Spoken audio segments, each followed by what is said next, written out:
তো দেখো আবার একটা ড্রয়িং নিয়ে চলে এলাম তোমাদের সামনে। আমি প্যাস্টেল রং করছি। এটা কি আঁকিয়েছি সেটা তোমরা কমেন্ট করে বলবে, আমি বলবো না।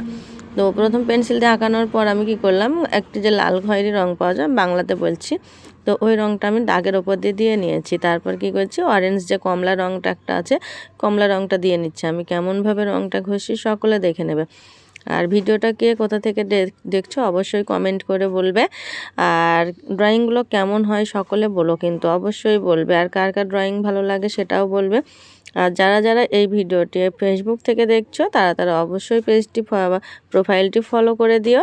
আর যারা যারা একই ভিডিও ইউটিউবে দেখবে তারা অবশ্যই চ্যানেলটি সাবস্ক্রাইব করে দেবে, লাইক কমেন্ট করবে। আর হ্যাঁ, ফেসবুক থেকে যারা দেখছো তারা যে শুধু ফলো করবে তা নয়, লাইক কমেন্টও অবশ্যই করবে। তোমাদের লাইক বা কমেন্টের জন্য আমি আরও আগিয়ে যেতে পারবো এবং আরও নতুন নতুন ভিডিও আপলোড করতে পারবো। তো দেখো ড্রয়িংটা কমপ্লিট হয়ে গেছে, কেমন হয়েছে বলো।